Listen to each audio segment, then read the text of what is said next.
Hello to इनिशिएशंस। आज की chapter number 7 अभिप्रेरणा के बारे में डिस्कस करेंगे, that is theories of motivation.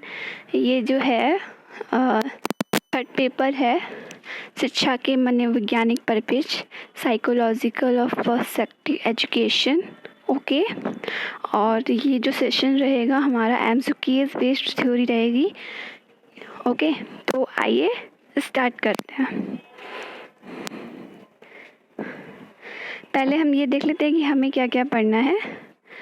तो फर्स्टली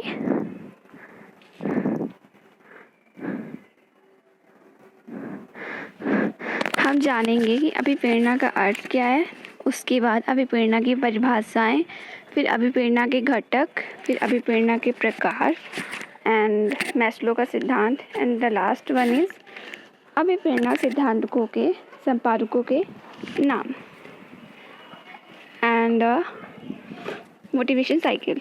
ओके,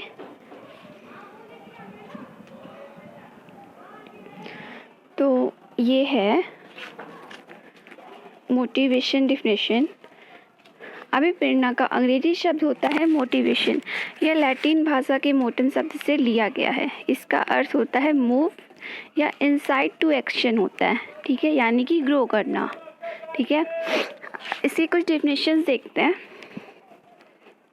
फर्स्ट डिफिनेशन है अभिप्रेरणा अधिगम का सर्वोत्तम राजमार्ग है। तो ये किसने कहा? ये कहा स्किनर ने। ओके, नेक्स्ट इज अभिप्रेरणा क्रिया को प्रारंभ करने, जारी रखने और नियमित रखने की प्रक्रिया है। ये कहा गुड ने। थर्ड है प्रेरणा व्यक्ति की वह दशा है जो उसे निश्चित व्यवहार करने के लिए निश्चित लक्ष्यों की ओर उत्तेजित करती है। यानी कि जब हमारे अंदर कोई प्रेरणा होती है कि हाँ हमें ये वर्क करना है, तो ही हमारे अंदर ऐसे सेंसेस निकलते हैं कि नहीं करना है करना है करना है, तो हम उत्तेजित होते हैं उस काम की ओर, दैट इज़ प्रेरणा। ये किसने कहा है? वुडवर्थ ने। ओके, अभी प्रेरणा हमारे क्यों का उत्तर देती है। ये किसने कहा है? फ्रेंची फर्ड ने। हम ये काम क्यों कर रहे हैं, हमें क्यों करना चाहिए, हम टीचर क्यों बन रहे हैं? क्योंकि हमको पढ़ाना पसंद है, हमें गवर्नमेंट जॉब लेनी है, इसलिए हम बीएड कर रहे हैं। ठीक है, इसलिए हम अभी प्रेरित हैं, हमें प्रेरणा मिलती है कि हाँ हमें बीएड करना चाहिए, फिर सीटेट पास करना है, टेट पास करना है, क्लियर करना है, उसके बाद हमें गवर्नमेंट जॉब मिलेगी। ओके, तो ये हमारा क्यों है कि हमें क्यों, अभी प्रेरणा हमारे क्यों का उत्तर देती है। किसने कहा? फ्रेंच फील्ड ने। नेक्स्ट है जिस लक्ष्य के प्रति पहले आकर्षण नहीं था, उस लक्ष्य के प्रति कार्य की उत्तेजना ही अभिप्रेरणा है। ठीक है, ये किसने कहा? बर्नार्ड ने। कभी कभी ऐसा होता है कि हम दो चीज़ें लेके चल रहे होते हैं कि हाँ ये भी करना है ये भी करना है, लेकिन बाद में क्या होता है कि जब हम उसमें देखते हैं कि हाँ इसमें है वैकेंसीज आ रही हैं और इसमें भी अच्छी खासी लाइफ है, जॉब है, ऑफकोर्स यार 50,000 रुपये मिल रहे हैं मंथली, कम है नहीं, और सेटिस्फैक्शन है, तो उसके प्रति हमारा आकर्षण बढ़ जाता है। तो ये किसने कहा? बर्नार्ड ने। ठीक है, जब हमारा सेटिस्फैक्शन बढ़ जाएगा, आकर्षण बढ़ेगा, तो हमको अभिप्रेरणा मिलेगी। ठीक है, तो जिस लक्ष्य के प्रति पहले आकर्षण नहीं था, उस लक्ष्य के प्रति कार्य की उत्तेजना ही अभिप्रेरणा है। ये कहा बर्नार्ड ने। अभिप्रेरणा सामान्य क्रियाओं का प्रभाव है जो प्राणी व्यवहार की ओर इंगित करता है। मतलब कि जैसे हम रेगुलर डेली लाइफ में अपने कुछ गोल बनाते हैं कि हाँ एक दिन में हमको ये कंप्लीट करना है, ठीक है, तो डायरेक्ट तो नहीं करते ना कि हमें जॉब ही लेनी है। अरे उसको अचीव करने के लिए हम छोटे छोटे गोल्स बनाते हैं। तो यही छोटे छोटे गोल्स हमारी सामान्य क्रियाएं हैं। तो अभिप्रेरणा हमारे सामान्य क्रियाओं का प्रभाव है जो प्राणी व्यवहार की ओर इंगित करता है। बच्चे पढ़ रहे हैं, 5-6 घंटे पढ़ रहे हैं, 10 घंटे पढ़ रहे हैं, 16-16 घंटे पढ़ रहे हैं, तो ये प्राणी के व्यवहार में चेंजेस लाती है, जो कि है अभिप्रेरणा। तो अभिप्रेरणा सामान्य क्रियाओं का प्रभाव है जो प्राणी व्यवहार की ओर इंगित करता है। किसने कहा? जॉनसन ने। नेक्स्ट देखते हैं अभिप्रेरणा के घटक। अभिप्रेरणा के 3 घटक हैं, आवश्यकता, प्रेरणा या अंतर्नोद, इसे चालक भी कहते हैं यानी कि ड्राइव, उद्दीपन या प्रोत्साहन यानी कि इंसेंटिव। ठीक है, आवश्यकता को देखते हैं। आवश्यकता से ही अभिप्रेरणा का प्रारंभ होता है। ठीक है, भोजन, पानी, व्यक्ति की बेसिक नीड्स कंप्लीट होनी चाहिए ना। जब भोजन पानी नहीं होगा तो पढ़ाई कैसे करेगा। दैट इज आवश्यकता, अभिप्रेरणा की ये घटक हैं। सेकंड है प्रेरणा या अंतर्नोद या चालक। आवश्यकता की पूर्ति के लिए जो चीज़ बाध्य करती है वो चालक है। हमें पता है कि हमें भूख लगी है, हमें खाने की आवश्यकता है, लेकिन उस खाने की प्राप्ति के लिए हम कुछ क्या बोलते हैं, एक्शन लेते हैं, वो है ड्राइव, चालक, वही चालक है। उद्दीपन या प्रोत्साहन, उद्दीपक वह है जो आवश्यकता से चालक को संतुष्ट करता है कि हाँ I am agree with this, कि हाँ हमें खाना मिल गया है। ठीक है, ओके। तो ये है उद्दीपक वह है जो आवश्यकता तथा चालक को संतुष्ट करता है। एंड द लास्ट वन हो जाता है हमारा गोल। इसी में हमारी ये मोटिवेशन साइकिल बन जाती है।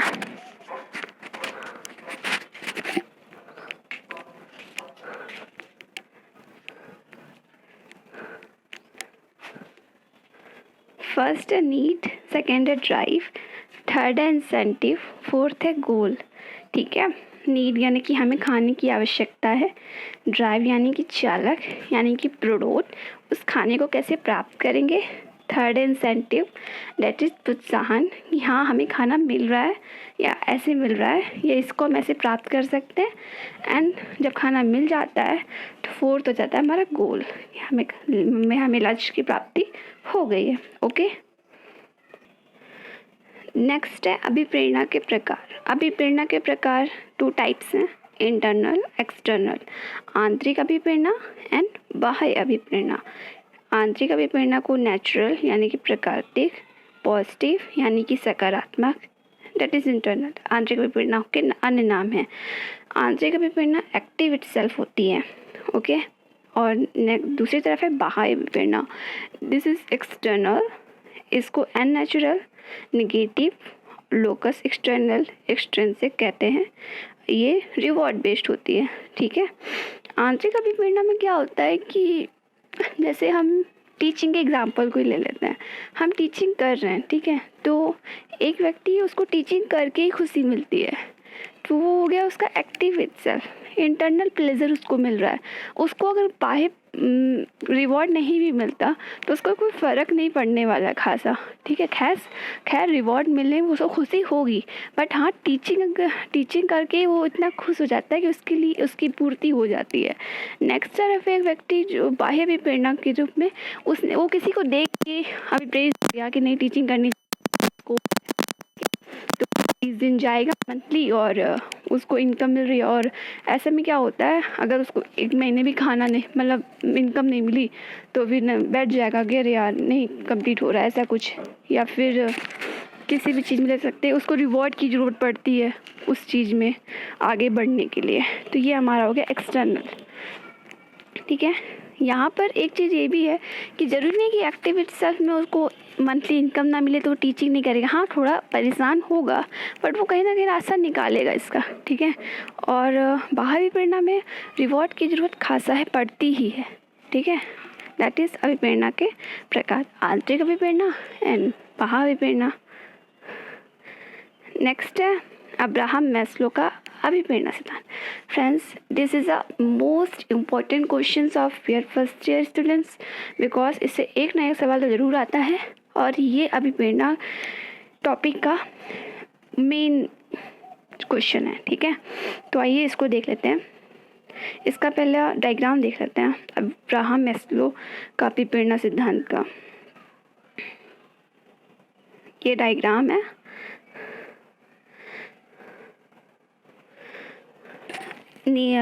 बॉटम से स्टार्ट होगा ये, साइकोलॉजिकल नीड, शारीरिक आवश्यकता, सेफ्टी नीड, सुरक्षा की आवश्यकता, लव एंड बिलोंगिंगनेस, सामाजिक आवश्यकता, सेल्फ स्टीम, आत्मसम्मान, सेल्फ एक्चुअलाइजेशन, आत्मविकास। ठीक है, तो इसमें जो नीचे की बॉटम के 3 हैं वो मेन इम्पॉर्टेंट है, इनको निम्न स्तर उचित कहा जाता है कि वो मतलब व्यक्ति के लाइफ में बहुत ही मेन रोल प्ले करते हैं। ठीक है, इनके बिना ऊपर के 2 का कोई वो नहीं है मैस्लो के अनुसार। ठीक है, तो जैसे कि हमारे साइकोलॉजिकल नीड्स क्या होती हैं, रोटी, कपड़ा, मकान कह नहीं सकते लेकिन उसको भी हाँ शामिल कर सकते हैं, साइकोलॉजिकल नीड्स है। ठीक है भैया, जब तक वो उसका पेट नहीं भरा होगा तो उसके लिए प्यार और सुरक्षा जैसी चीज़ तो बाद में ही आएगी। सेकंड है सेफ्टी नीड्स, आज तो उसको कहीं ना कहीं चलो मिल गया कि हाँ वो आज यहाँ पे सो गया है, कल पता नहीं उसकी वो भी जगह छीन ना जाए, तो उसको अपने लिए ऐसा कुछ फाइनेंशियल क्रिएट करना पड़ेगा कि हाँ उसकी सुरक्षा रहे। ठीक है, पता चला वो किनारे कहीं रोड पर लेटा हुआ है और नेक्स्ट डे उसकी बेचारे की वो भी जगह छिन गई, तो क्या फ़ायदा, उसको प्यार व्यार से तो कोई मतलब ही नहीं रहेगा, पहले वो अपनी सुरक्षा ही कर ले। That is safety needs. Third है लव एंड बिलोंगिंगनेस, जब ये हमारी साइकोलॉजिकल नीड्स और सेफ्टी नीड्स कंप्लीट हो जाती है तो व्यक्ति थोड़ा सा कहता है कि हाँ हम भी कहीं से बिलोंग करने चाहिए, कुछ हमारा लविंग एरिया होना चाहिए समाज में, तो लव एंड बिलोंगिंगनेस हो जाती है। ठीक है, ये हमारी डिफिशियंसी हो गई, इस पर हर व्यक्ति बेस्ड रहता है।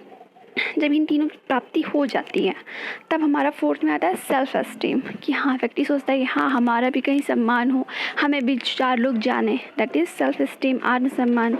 लास्ट वन इज़ आत्मविकास, सेल्फ एक्चुअलाइजेशन।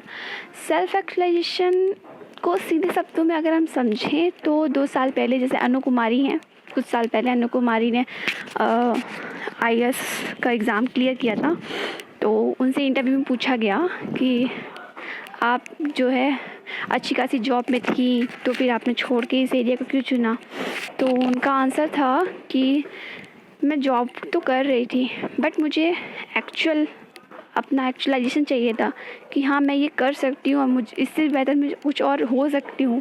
तो इसीलिए उन्होंने अपने जो है बेटे को एक गांव में अपने रिलेटिव के यहाँ छोड़ा, फिर 1 ईयर आई और स्टडी की, इतनी मेहनत की, सब कुछ किया and she was clear exam for IAS। तो यही था उनका सेल्फ एक्चुअलाइजेशन। ये जो है सेल्फ एक्चुअलाइजेशन का बेस्ट एग्जांपल है, आप समझ गए होंगे इसका क्या मतलब होता है। ठीक है, तो ये 5 पॉइंट्स थे, psychological need, safety needs, love and belongingness, self esteem, actualization. ठीक है, और जो ये हैं ये मैस्लो के अनुसार हैं। कभी कभी होता है कि व्यक्ति के जीवन में प्यार नहीं होता है, ठीक है, मैस्लो के सिद्धांत के अलावा, तब भी वो आत्मसम्मान प्राप्त कर लेता है, वो किसी न कुछ करके, हाथ पैर मार के या फिर मेहनत करके। ठीक है, तो ये केवल मैस्लो के सिद्धांत के अनुसार है, जरूरी नहीं कि हर इंसान के जीवन में ऐसा ही हो, बट हाँ मेन जो नीड है वो यही होती है। ठीक है, अब आते हैं कुछ सिद्धांतों के नाम देख लेते हैं जो कि हमारे सीधे एग्ज़ाम के पॉइंट ऑफ व्यू से बहुत इंपॉर्टेंट होने वाले हैं, आपको डायरेक्ट मिल सकते हैं MCQs में। अधिगम का मूल प्रवृत्ति का सिद्धांत, ये दिया था विलियम मैकडूगल ने। इस सिद्धांत में 2 प्रवृत्तियां हैं, एक जन्म प्रवृत्ति है और एक मृत्यु प्रवृत्ति है। ठीक है, नेक्स्ट है मनोविश्लेषणात्मक सिद्धांत, ये दिया था फ्रायड ने। ठीक है, सिगमंड फ्रायड। और थर्ड है उद्दीपन अनुक्रिया सिद्धांत, ये दिया था व्यवहार रिपार्टियों द्वारा, थॉर्नडाइक व स्किनर। ठीक है, RS थ्योरी थॉर्नडाइक द्वारा और SR थ्योरी स्किनर द्वारा। व्यक्ति की सफलता का मूल अधिकार है, व्यक्ति की सफलता का मूल अधिकार है अभिप्रेरणा। ठीक है, व्यक्ति की सफलता का मूल अधिकार है अभिप्रेरणा। ये तो क्लियर हो गया ना थॉर्नडाइक व स्किनर के बारे में। SR थ्योरी दी है थॉर्नडाइक ने, RS थ्योरी दी है स्किनर ने, इसको आप नोट कर लीजिएगा। व्यक्ति की सफलता का मूल अधिकार है, ये है अभिप्रेरणा। डिफिनेशन है क्रिया को उत्तेजित करने, निरंतर करने तथा नियंत्रित रखने की प्रक्रिया को अभिप्रेरणा कहते हैं। किसने कहा, तो ये कहा गुड ने। ठीक है, आविष्कार की जननी माना जाता है, तो आविष्कार की जननी माना जाता है आवश्यकता को, the mother of invention, that is need. Learning will proceed best if motivated, मानना है एंडरसन का। ओके, नीड को किससे जोड़ा जाता है? मोटिवेशन से। ये हमारा नोटेड पॉइंट है। नेक्स्ट है पदानुक्रमिक आवश्यकता का सिद्धांत। आवश्यकताओं का सिद्धांत अब्राहम मैस्लो ने, अभी हमने पीछे पढ़ा है वो 5, ठीक है, पॉइंट्स, वही है हमारा आवश्यकताओं का सिद्धांत। किसने दिया? अब्राहम मैस्लो ने। मास्टरी ओरिएंटेशन निपुणता अभिविन्यास को प्रोत्साहित किसे किया जा सकता है? शिक्षार्थियों के व्यक्तिगत प्रयासों पर ध्यान केंद्रित करके। CDB क्वेश्चन है। अचीवमेंट मोटिवेशन अभी उपलब्धि प्रेरणा का सिद्धांत दिया गया है डेविड मैकली लैंड के द्वारा और एटकिंसन के द्वारा। ड्राइव चालक प्ररोध अंतर्नोट भी कहते हैं जिसको, का सर्वप्रथम प्रयोग किसने किया? तो इसका सर्वप्रथम प्रयोग किया था वुडवर्थ ने 1920 में, ठीक है। क्षेत्रीय सिद्धांत दिया कूट लेविन ने। प्ररोध का सिद्धांत दिया CL हल ने। स्वास्थ्य का सिद्धांत दिया हर्शबर्ग द्वारा दिया गया ये सिद्धांत। प्रोत्साहन का सिद्धांत दिया गया वुल्फ और कॉफमैन द्वारा। ये मोटिवेशन साइकिल देख चुके हैं हम, ठीक है। तो फ्रेंड्स ये हमारे कुछ क्वेश्चंस थे मोटिवेशन चैप्टर के। एंड आप कमेंट बताइएगा जो भी प्रॉब्लम, जो भी इशू हो वो। एंड सेशन कैसा लगा कमेंट में जरूर बताइएगा। एंड सेशन को लाइक करिएगा, सब्सक्राइब भी कर सकते हैं। Okay, thank you. मिलते हैं नेक्स्ट वीडियो में।